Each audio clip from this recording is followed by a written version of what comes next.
Hello again, Gills fans. Welcome back to Gills in the Blood TV for another episode of Gills in the Blood Chats 2. As you can see, I'm joined on Skype tonight by 2012-13 title-winning winger Myles Weston. First of all, mate, appreciate you coming on, so thank you very much for taking the time to have a chat. No problem. Excited to get through the interview and see what juicy questions you got for me. Well, I always send them across in advance so that people can do a bit of research if they choose to. So we'll crack straight on then. We'll go all the way back to the summer of 2012, and Martin Allen came calling.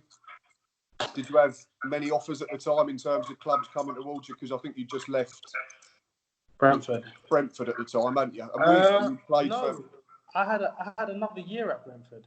So I had another year at Brentford. And obviously they was League One, and Brentford had notified me if I wanted to leave, I could leave. And to be honest, I didn't really want to leave. I didn't want to drop into League Two.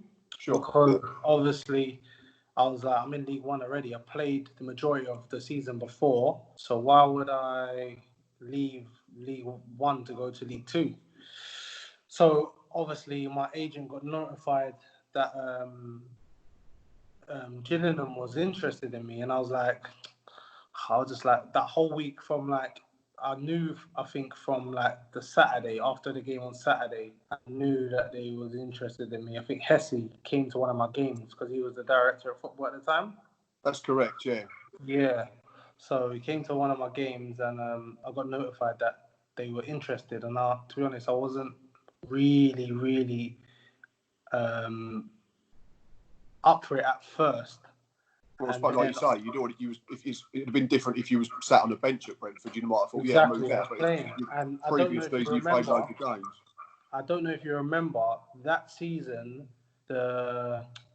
What cup was it? The cup game was before the league game. Can you remember that season? That was the season where they all started the League Cup. The League Wednesday Cup before the first league game. Yeah, which was strange. So I started that game, and then obviously Brentford was like, obviously Gillinham's interested in you.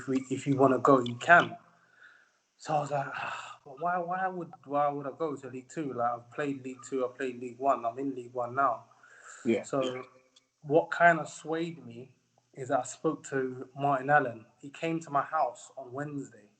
That Wednesday after that game. So I played on Saturday. He came to my house on Wednesday, and I was like, for a manager to come to a player's house, that shows how much he really wanted me to sign for his team. Yeah. So I was halfway there anyway. Like for him making that act and coming to my house, sitting down with me and my dad, and just talking about the ambitions, what he wanted to do for that season, and what he wanted for the team, I was half sold already. Then that was a Wednesday. On Thursday, I went to see the chairman, Scally, and Hesse, and Martin Allen again at the stadium. This was nighttime with my dad again. Yeah. And obviously that was to like kind of talk about contracts and everything like that. Sure. And after I left that meeting, I said I'm definitely coming, because my dad really got on with Paul Scally. Like I saw Scally not too long ago, about 3 months ago, and he was asking for my dad. So they really got on. I got on with Hess. I still speak to Hess to this day, and Martin Allen. So that was, for me, that was a key factor of me signing. Like Martin Allen coming to my house, me sitting down with Hess, Scally, and him as well. And then Friday I signed and played. I came off the bench on a Saturday. That was a game before the start of the season.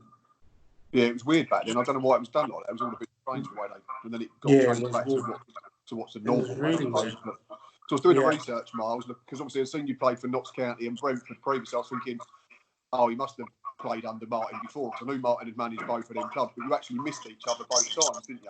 Yeah, I've only played under him at Gillingham. And to be honest, a lot of people say different things about him, and to me, he was one of my best managers. Like, we won the league, so, you know what I'm saying? Like, he must have been doing plenty right. Exactly. Like for me, I just think it depends on the person. Like a lot of people say a lot of things about Martin Allen, and for me personally, he was one of my best managers I ever had. Like um, in the time that I played under him. So Yeah, and you probably yeah. didn't get long enough in the end, did you? But you've obviously brought us on to my next question. What did you make of Martin initially? Because you hear all these stories. He's a bit quirky. He's probably not as orthodox as a lot of gaffers, and we've all heard stories. In fact, there's another Gills podcast that have done a chat with Martin recently, and he tells some wonderful stories. And I've spoken to Danny Kedwell previously, and he said Yeah. some funny things like he'd score 2 on the Saturday and then he'd be dropped out the 18 the week after. But 100%. he said he did that with Yeah. everyone, and he gave you a reason why. So you always And understood what was the think process that's and what was the bigger picture. that was my I think that's his best attribute. He's a very honest person. I've had a lot of managers where they're not honest and they go around the block to say why you're playing or why you're not playing. With him, it's straight to the point. As Ked said, obviously I was in the same team as Ked. We could score on Saturday and be dropped on the Tuesday or on the Saturday. So with Martin, he actually believed anyone could play and we would win. That season we got promoted, he believed that the whole squad was good enough and anyone could play and we'd win. And do you know, the thing is, I think it was hard to even argue with it because we won so many games and done so well. How can you argue with his philosophy or his mindset? Of course, yeah, and I suppose the way we started the season, you sort of then buy into it a bit quicker. If we'd not won every game, then you might have thought, well, why is he Yeah, exactly. because he scored 2 last week? You might have sort of Exactly. doubted it a little bit more. Exactly, and that's what the thing is. I think because we started the season so well and everything was going so well, how do you argue with that? Like you can't argue with his way of thinking or his way of doing things because it was working. Like for me, as I said, like I got on really well with him, and I still get on really well with him to this day. And as I said, like for me, I think you go through in your career, you go through different types of managers, and I just think, me personally, you gotta know how to play under different ones. It's not always going to be happy. It's not always going to be sad. But you just got to adapt to whatever manager you have. But the best managers, in my opinion, are the ones that are honest. You're not going to get better managers that's honest. You're going to get the best out of your players, regardless of if they're starting, if they're on the bench, whether they're in the squad. If you're honest with them, and Martin was honest with me, so I can't really knock him in any way. Excellent. Did he have any particular sort of weird methods on the training ground? Because you hear sort of stories, and I know the story. I remember the game where he fell down the steps on the bench was hilarious. They had them bright red trousers on. But did he do anything a bit different? Yeah, there was loads of stories, loads and loads of stories.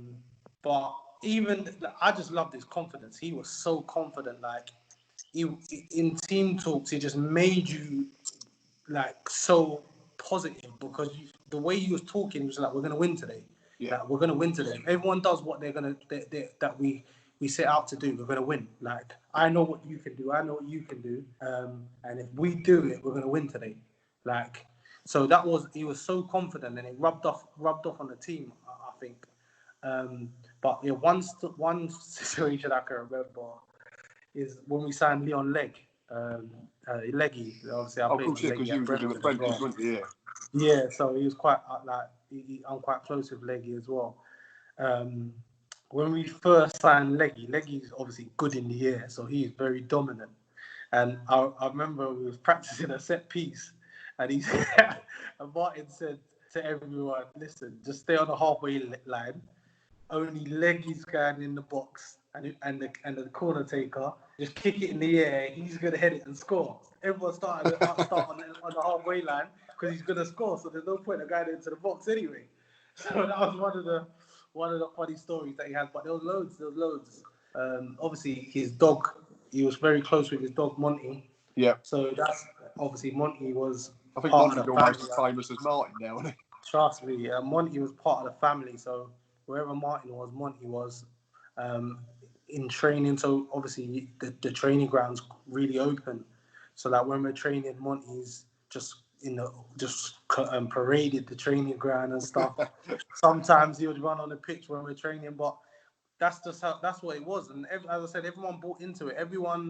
It wasn't a thing, like, do you know what I'm saying? Especially when you said the word family. You said, I think that probably exactly, and that's what it is.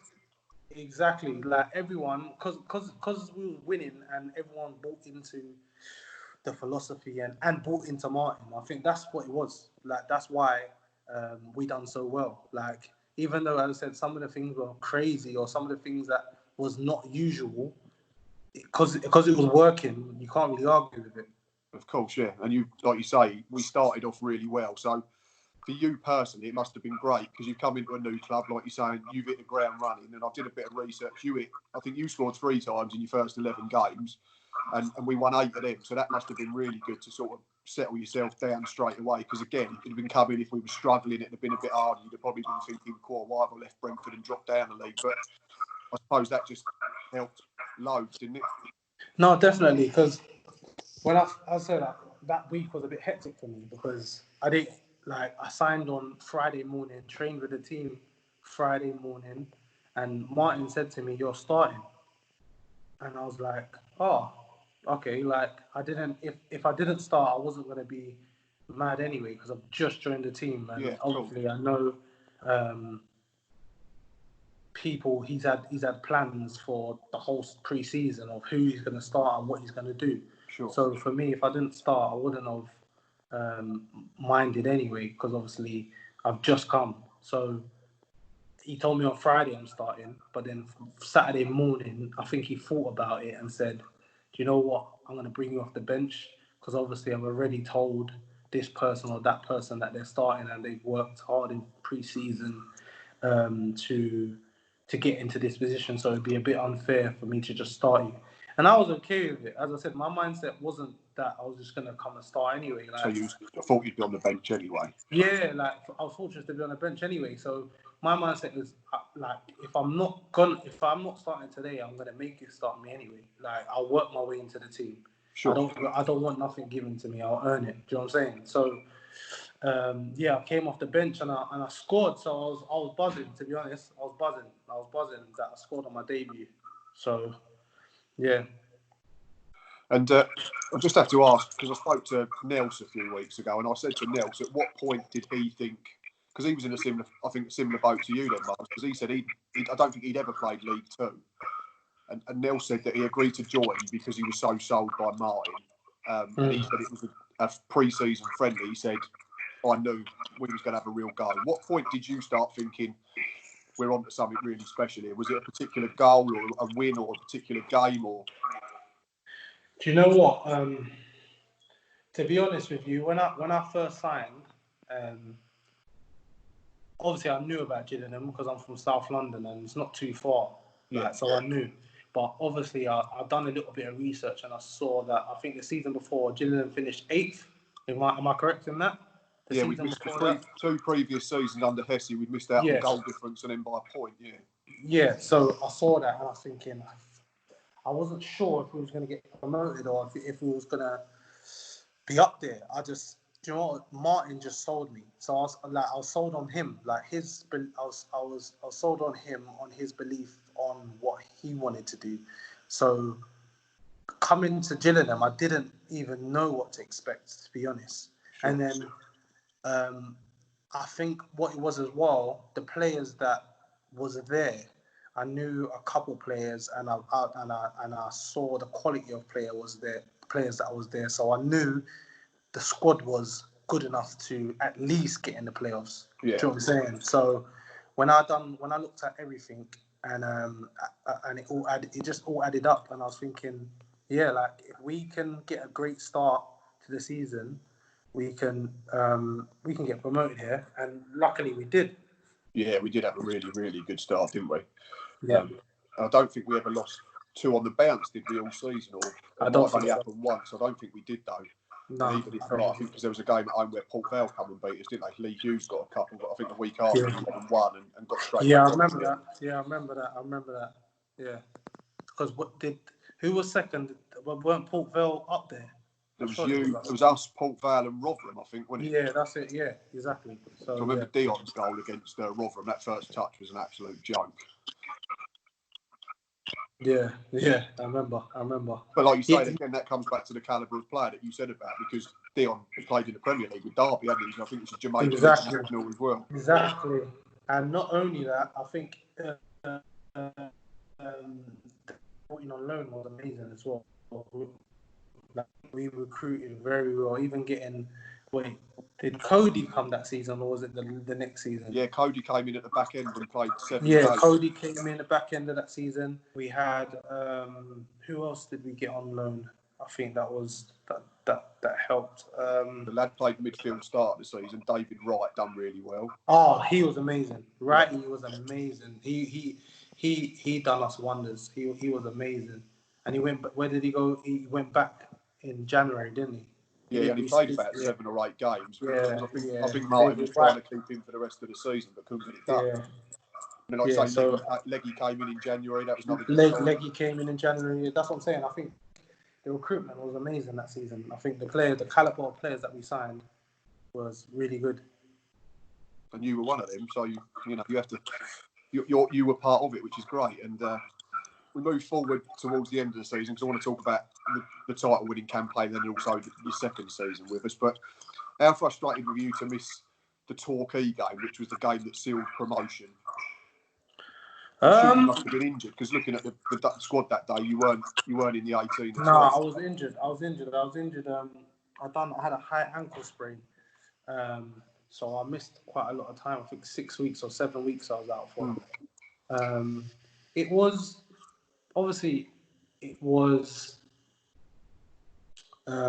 disappointing not to play in that, because obviously you want. I guess what I'm asking, is it even worse because you're missing out on playing in such a good side, whereas maybe if you were sort of mid-table, it wouldn't have hurt so much because. I think it's. Do you know what? I think it's the opposite. I think it's the opposite, because I knew we was in a position to get promoted. I think it's not as bad, because like, we're top of the league, we can get promoted here. I just wanted the best for the boys, to be honest. That's what I wanted. I wanted the best of the boys, and I wanted us to get promoted as quick as possible. So does that come back to what you say about Martin? It was the fact that even though you weren't in the side, that you knew that whoever was playing instead of you was going to do exactly the same job, and it wasn't diminishing the quality. No, like, for me, as I said, like, the team, when I was in the team was doing well. When I was at the team was doing well. So, like, I'm not a person that, because I'm not playing, I don't want the team to do well. Or I'm not like that. I want the team to do well regardless. Oh, no, I didn't mean it in the sense you wanted us to play badly. No. I know. But then, I know. But some people, as I said, they wanna, as you said, they'll be disappointed or be angry that they wasn't in that game that sealed promotion. But my head is, I made the game that made us lift the trophy. So, like, for me, I was all right, because I know that I was coming close to getting fit anyway. So my mind was on getting fit to play in that game. Do you know what I mean? So that brings me on to my next point. And I suppose if you had to pick one to miss, it would have been that one, because you came back for the draw against Wimbledon. Yeah. And obviously we all know about the celebrations on the pitch afterwards, the pitch invasion, and lifting the trophy in front of the main stand was incredible. I suppose if you had to choose one or the other, you just said, well, I'll pick for Wimbledon. 100%. That one, lifting the trophy on the pitch, I'll never forget that day. That was one of my best memories of Gillingham, definitely. Let me see if I can. One sec. Let me see if I can show you something. And I'll flip this camera. How do you flip the camera? No idea. Just have to turn it around. One sec. Right, all right. Let me turn it around. So, yeah, so I've got the memory still. Can you see it? That looks brilliant. Yeah, I can just see half the shirt, and then if you can pan across, oh yeah, that's brilliant. Yeah, I can see the medal as well. The shirt, the medal, the picture. I think that's the picture I used tonight, actually, when I tweeted out that I was interviewing a championship-winning player. Yeah, so yeah, that's quality, mate. Really, really good. Yeah, so I'm reminded every day. So for me, that picture, that's what I said, and that memory and that feeling probably one of my best feelings I've had in football, I'd say. I think Well, yeah, there's not many players that can say they've been promoted with Gillingham, let alone players that can say they won a title with Gillingham. We've only ever won 2 league titles, and that was the last one was 1964. So it had been a long time coming, and even all the other 3 promotion winning sides had to go through the playoffs. So exactly, and I said this in my football career. That is one of my best memories. I've been promoted twice, and I think I've done it through the playoffs, and I've won the league, and obviously they're my best. What's better then? What's better? I think the playoffs is more.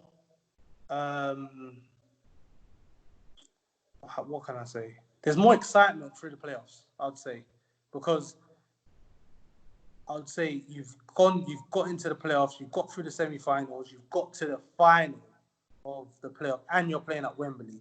I think there's more excitement in that. But me personally, Gillingham one was my favourite. But obviously, I think it was because of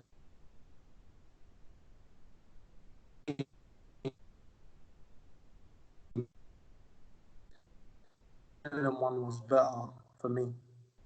I suppose, yeah, because like you say, if you get to Wembley, I suppose if you could say we're going to do it through the playoffs and you're guaranteed to win Wembley, then exactly. There's obviously that massive risk that you come out on the wrong side and then it's heartbreak. And Gills have been and there.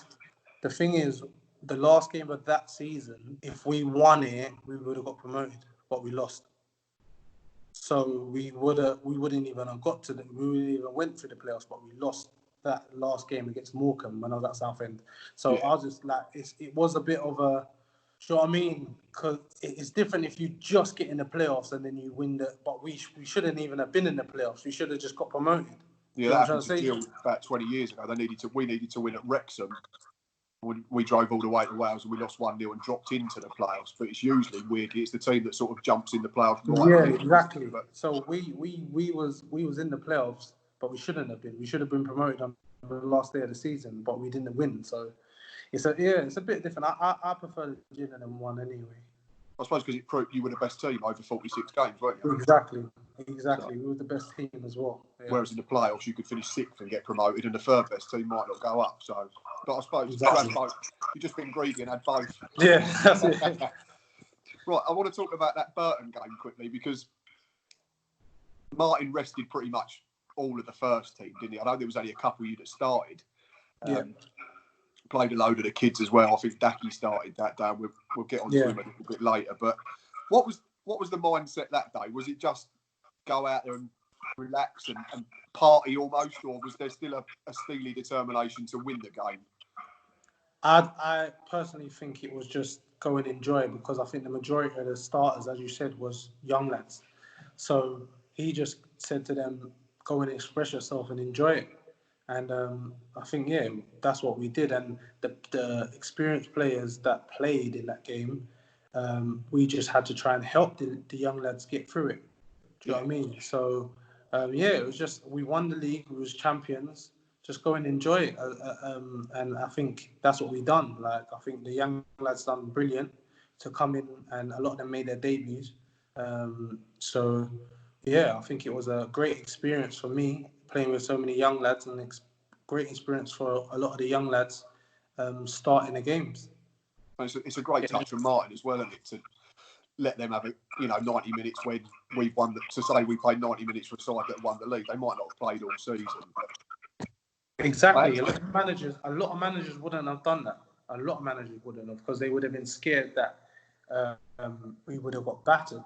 But that's, as I said, that just shows how confident Martin was. Like, he gave, I don't know how much young lads, it might have been 5 or 6 started, I think. Yeah, it was quite a lot. So it was at least half the side, wasn't it? Yeah, half the team started. And what was the score of that game again? I can't remember what it was. Was it? We lost 3-2, I think. We took the lead, didn't we? 3-2. I think, I scored a penalty. I think you scored the opener, and then they went 2-1 up, and then 3-1 up, and then I think we got one late on. Yeah. The reason I ask is because you speak to like loads of Gills fans, and we do a video series called My Gills With, And we asked like fans what their best memories are. And a lot of people say the Burton game, which is weird because we'd lost, but they say exactly the same thing because it was such a great day out. There was literally no pressure at all. We were league champions. The result didn't matter. Sun was shining and everyone was just having a great time. So I thought I'd ask and try and get it from like a player's perspective as well. No, definitely, yeah, I'd agree. I think that was a great day, especially for all the young lads. And as I said, there's no pressure. Just go and express yourself. That's it. And like you say, they put on a good show. They didn't get thrashed, and it was exactly. It wasn't like we had 5 young lads in the team. Like it was a close game. Like, do you know what I mean? So yeah. Right, let's move on to 2013-14 then, which proved to be your second and your last campaign with us.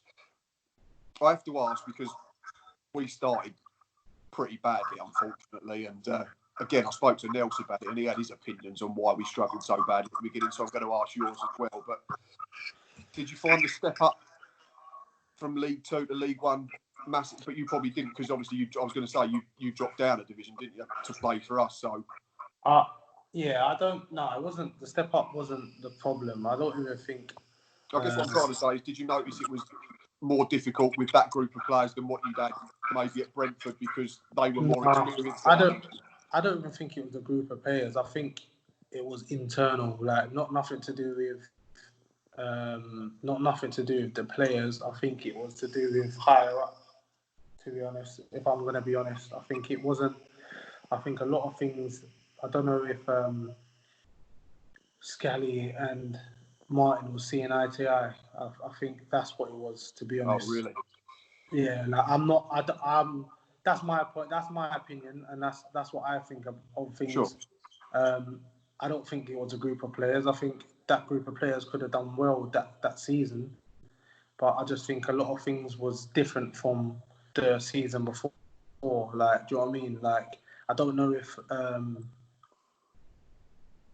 Martin was the same, had the same views or same opinions. Maybe because of what was going on. Maybe, like, I'm not 100% sure, but yeah, I think it was there was problems. Obviously, that's what led to him being sacked. Do you know what I'm saying? And us not doing as well. Fair enough. No, I wasn't expecting that answer. I must admit, I thought it was just going to be more to do with on the pitch because, on the face of it, again, the recruitment looked decent in the summer. I think we brought in Bayo. Bayo came in. Yeah. Cody came back on a permanent. So obviously, in terms of going forward, we had decent options. We had them two. We still had Kedwell. You were still there, so there was decent forward options. Yeah. No, I don't think it wasn't the squad or anything. I just think, as I said, like there was things going on. Like, obviously, I'm not gonna get into the things because I don't. No, I wouldn't expect you to. I don't know in depth what was going on, but I know for a fact that it wasn't the same. Like the I would say the atmosphere was a little bit different, and it wasn't from the team because obviously we was really together from winning the league. Like why would you not be even confident going into the new season? So it wasn't nothing to do with the squad or anything like that. I just think, I don't know, man. Like I said, things happen and it changes, innit? Like, and that's personally what happened. What I think happened, it just was maybe it was a little bit off. It was a little bit off. It wasn't like the first season when I joined. Fair enough. But you might have already answered my next question then, because I've written down that you was on the bench for the 2 wins over Crewe and MK Dons back to back, which was our first 2 wins of the season. And I've written down, was you then surprised to see Martin go? But now, based on what you've told me, maybe you wasn't quite as surprised as some people who weren't privy to that type of thing would have been. Because on the face of it, it looked weird. We not 1 in 10, then we won 2 on the bounce, and then Martin got sacked. It all seemed a weird sense of timing. But now what you told me, it might make a little bit more sense to fans. As I said, like, I think with Martin, the thing is, if it's not going well and him as a manager, it's going to be hard to take him. Do you know what I'm saying? Mm-hmm. Like, there's a lot of people that will probably not know how to take him. Sure. You know what I'm trying to say? And then there's a lot of people, like, for me, as I said, he was one of my best managers both seasons. It doesn't even matter that the second season where you didn't win as much, because I know what he was and what he wanted to do. So personally, for me, he was one of my best managers. And obviously he believed in the team. Do you get what I'm saying? And that was really important. Sure. But as I said, like, when it's not going well and some of the things that's happening or he's doing, maybe sometimes people wouldn't know how to take it, or you don't get as much slack, I should say. Do you know what I'm trying to say?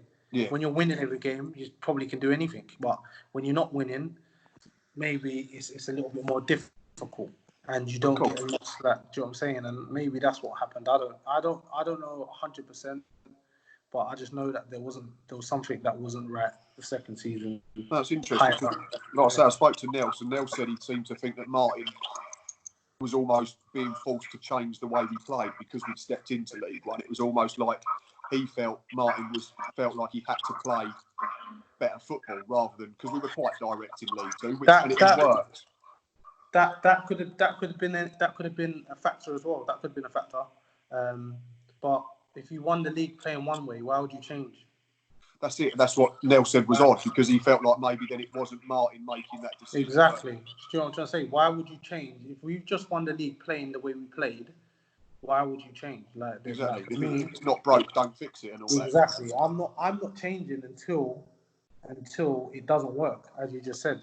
Of course. Do you know what I mean? So for me, as I said, like, it could be that maybe he was getting told to play a different way, but for me, as I said, something wasn't right. And obviously it ended up him losing his job. So yeah, he did. It was in the October, and he left, and Peter Taylor came in. And as I've already mentioned, 50% of your appearances up until them 2 wins have been from the bench. And unfortunately for you, it didn't really change under Peter Taylor. It seemed that you start one week. I think I looked for a run of about 8 fixtures. You went bench, start, bench, start, bench, start, bench, start. I mean, as a professional, how hard is that, Myles? Because surely you can't get any rhythm in terms of you thinking, well, however I play this Saturday, chances are I'm going to be on the bench for the next game. Yeah, like, you want to play every game. If you're fit, you want to play every game.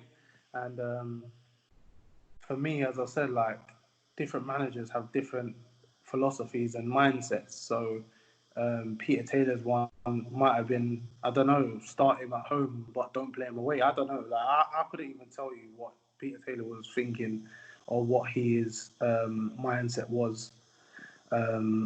So yeah, like, I couldn't even tell you. But obviously, as a player, you want to play every game. Like, there's like, especially if you're fit as well. So I don't know. I couldn't even tell you, to be honest, what Peter Taylor was thinking. Why I didn't start. I don't know. I can just sense a slight tone in your voice has changed there. So I'm assuming you're probably not Peter Taylor's biggest fan. I get on right with Peter Taylor. I get on right with him. Obviously, where I'm at Ebbsfleet now, I played against him many times. He was a Dagenham manager.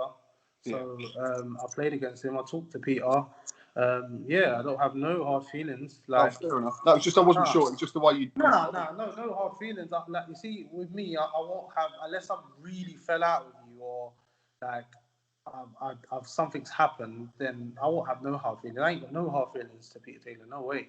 No, as I said, when I see him, I still speak to him now. Like, if I saw him, I'll speak to him. So as I said, but the thing is, it's a learning. As I said in the beginning of the interview, different managers are different, so you have to know how to adapt.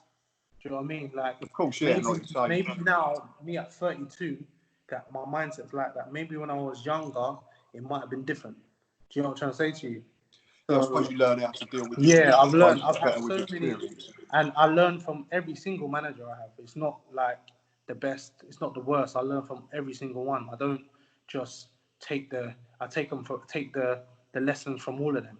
Do you know what I'm saying? So, and that's only gonna get you better if you do that. And I've always done that. I try to take the lessons from every manager that I've had, regardless if I feel like they're good or if I don't. Do you know what I mean? So. No, that's fair enough. And I wasn't trying to, create some sort of rift between you and PT. No, I said I speak to Peter when I saw him, like, played against him this season. Just this season gone. So I'll speak to Peter still. So no, Sure. I ain't got a problem with Peter Taylor. It's just fair to say that he's probably slightly more defensive minded as a coach now than Martin perhaps was. Yeah, he was. I think, to be honest, it's a hard situation to come into as well because we wasn't high in the league. No. So maybe he couldn't express himself as much as he wanted to. Maybe he wanted to be defensive so we didn't lose as much. Sure. So yeah, it was a hard situation to come into. So me personally, that season, he done well to keep us up. Do you know what I mean? So I wasn't there for the next season to see if anything changed. So, but the season that he was there, we stayed up. So that's he done all right, I'd say. Yeah, that's probably. I mean, after the start we had, that's probably what he was brought in to do, weren't it? Exactly. So yeah.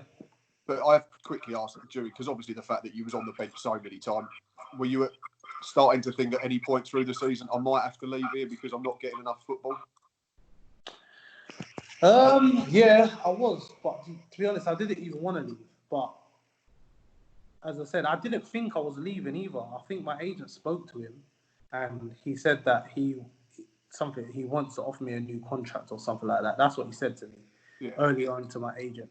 But then when it comes to the end of the season, I wasn't offered anything. But that's how it goes sometimes. Like sure. I just think, do you know what? You can't take someone's word for it until you've actually signed that deal. Do you know what I'm trying to say to you? Yeah, cool. No, I would say like when you see like transfer gossip and you're like, oh, Gilles is signing. Exactly. Until he's holding his shirt up, you think, well, it could go wrong. Yeah, exactly. I don't take no one's word for it until I've actually signed it. So yeah, like as I said, like he wanted to go a different way, and no hard feelings.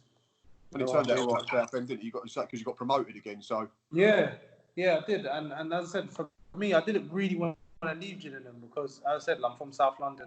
It's just up the road. It wasn't far to get to. I love the club, the fans, the chairman. Yeah, so I loved everything about it. But as I said, with football, sometimes you can't choose what's going to happen. Yeah, like you can't. Yeah, it changes very quickly. So I couldn't. If the manager don't want me, I can't beg to stay. You know what I'm saying? I've got to move on.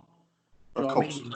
And that's how it was. Like I wanted to stay. I had a lot of friends here still as well. I think the team was really good, but he didn't want me no more. So I had to move on. So yeah, no hard feelings. It happens. Like it's happened. He ain't the only manager that's done that. So sure. Do you know what I mean? No, that's fine. Right, I want to talk about goals quickly. Yeah. I've watched a bit of YouTube doing research for this to get a view of your goals. I felt at times like it was a copy and paste. So let's give it to Myles on the left-hand side. Thanks to come inside, drops that shoulder and drills it in the bottom corner across the keeper. Yeah, I think yeah. Well, I think maybe 6 of my goals was like that season. I think it was 6 or 7 of the 10 that you scored for us were like that. 10 goals. I think one went near post, so I'll give you that. But the rest of them across the keeper. Across the keeper, yeah. And you know the thing is, like, for me, it was working. So every time I got in that position, that's all I was thinking about doing. Dropping my shoulder and hitting it across the keeper. And the majority of the time it worked. So I just kept on doing it. Comes back to if it's not broke, don't fix it type thing. Exactly. Yeah. And yeah, like that in that stage of my career, like that's what was working for me. So I just kept on doing it. So yeah. It just made me smile the amount of times I was watching it and the fullback, bless him, would take one step inside and then try and go back the other way and end up sitting on his arse. Yeah, that's it. That was my special move. You're blessed with a decent amount of pace, aren't you, to get the yard, to get the shot away. So it's get working. But do you know the thing is with that, you don't even need that much pace because it's only you're moving it a yard just to hit. Do you know what I mean? Yeah. So it wasn't like I was knocking it past someone then hitting it. It was just a move and then hit. Just a little shimmer, just the weight of the defender the wrong way. Exactly. So I was buzzing that I scored so many goals like that. So I did notice your Instagram story earlier today. You put up a header that you scored for Brentford. Yeah, on my debut. Yeah. And I want to talk about the header that you scored for Gillingham now. I can't remember it. Against Coventry at home. There was 4 penalties. Go on. Yeah. We won 4-2. And whatever happens and whatever you did in the game will always get forgotten because Jake Essenthaler scored from virtually the halfway line. Oh, I remember that. I remember that now. Yeah, I remember that now. I remember when Hesse done that. One of the other goal scorers. I think Kedwell got 2 penalties. I think Callum Wilson got 2 penalties for them. Yeah. Who scored a header? Yeah, then Hesse smashed one in from pretty much the halfway line. Yeah, I think I remember that now. Yeah, I remember that Hesse. Hesse was another great young talent. I think he was when he got brought into the team, he was good. Definitely. He started at Burton, didn't he? I think he's one that started at Burton. Yeah, he did. Yeah, he was. I think him and Daki, for me, they were when I was there. They were the definitely great young talents that was getting integrated into the squad. So yeah, Hesse. I haven't really. Where is he now? I think he's at Grimsby, isn't he? At Grimsby, but I think he was injured. Yeah. I think he had a bad shoulder and I think he punctured a lung or something. Oh, did it? Ironically, because I think it was a challenge by another ex-Gills player, Simeon Jackson. Yeah, they both went up for a ball, and I think he ended up coming down on him and punctured lung and dislocated his shoulder or something. But yeah, I hope he's all right. To be honest, because he was a very very good young talent. I liked playing with Hesse.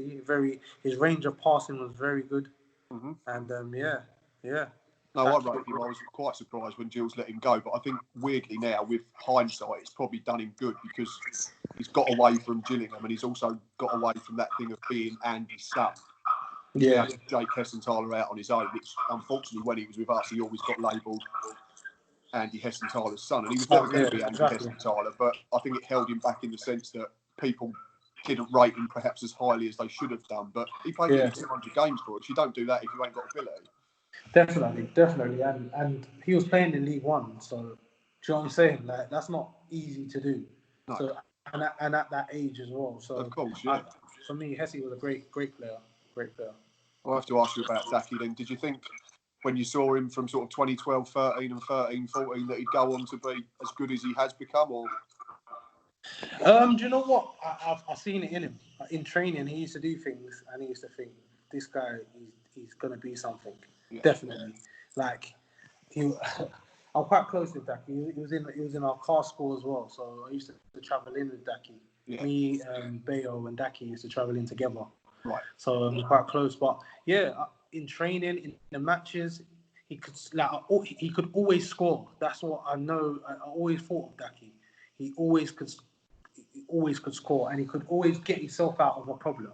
Do you get what I'm saying? Yeah. And I saw that from when he was the first season I was there to when he started playing more in the second season. Sure. Like he was very talented, and he is very talented. So I always thought he could have got to the level and even higher. Like I think he still can even go higher. Like, do you know what I'm saying? So yeah, man. Like Daki's he's an amazing player, and he's done so well to get to the level he's got to. Right now, so yeah, man.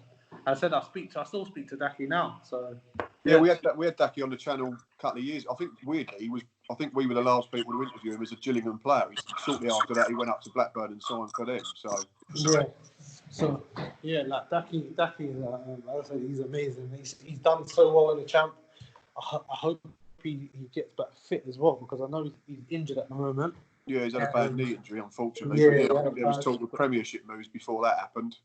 That's what I mean. Like, I thought he was going to go to the Prem. Sorry, I'm just getting my charger. No, that's fine.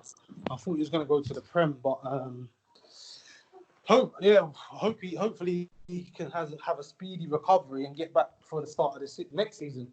So, well, he might be back for the end of this season at this rate. Yeah, maybe. But if I was him, I would just take my time. There's no point of rushing back. Yeah, not from something like that because it's a major one. So. Do you know what I mean? So yeah. Right, I've got one more question before I let you go. Yeah. Not many. We don't get many internationals at Gills. Yeah. It's Antigua and Barbuda. Is that correct? Yeah, it is. Yeah. Yeah. What's that like? Talk me through that being an international. It must, and I mean, it's not a major international country, but in terms of when you have to go back for home games, there's probably plenty worse places in the world to have to travel to.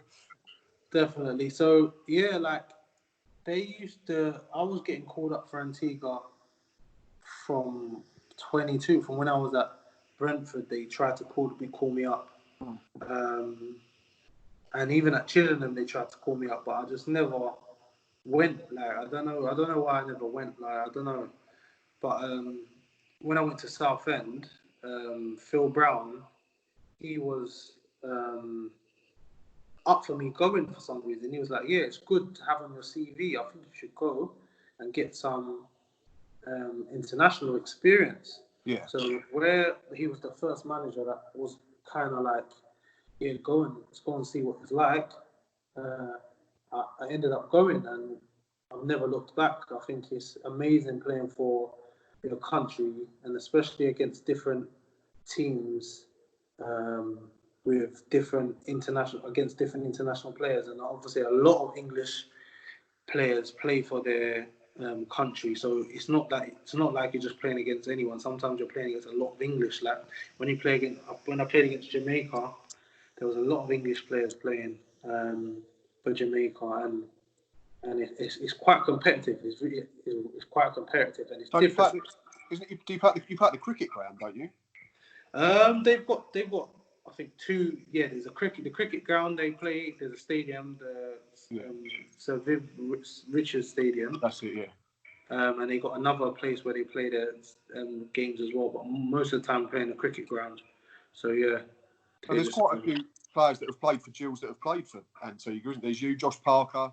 Josh Parker, yeah. There's one of the young lads that was it TJ Bramble? Yeah, he plays as well. TJ plays for Antigua too. Marlon Romeo, another one. Marlon plays, yeah. Marlon Romeo plays as well. So it's weird that 4 people that have played for Gills all play for the same country.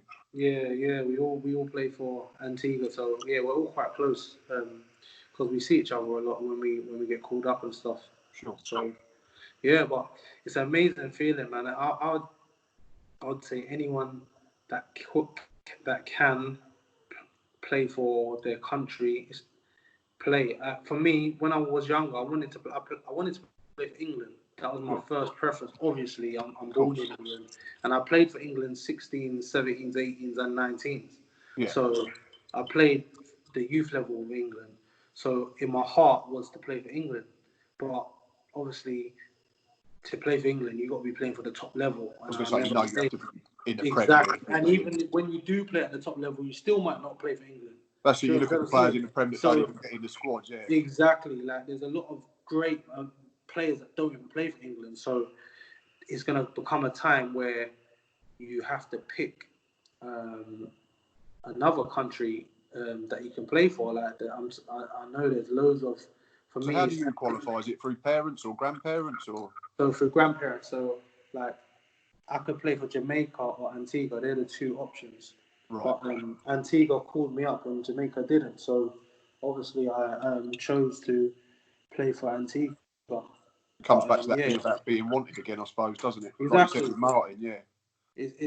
And as I said, like for me, it's playing for a country like Antigua. It makes you appreciate life as well, because a lot of the local players that play for the country, they come from very little. Do you know what I mean? So when you go and see how a lot of the people are living or what they have to do to play, or even some of them don't even have proper boots and stuff, like, do you know what I mean? Like, it just makes you appreciate life, because as I said, we're very blessed people. Like I'll class myself as someone that's very blessed, and going there and trying to help them develop and help them improve, it's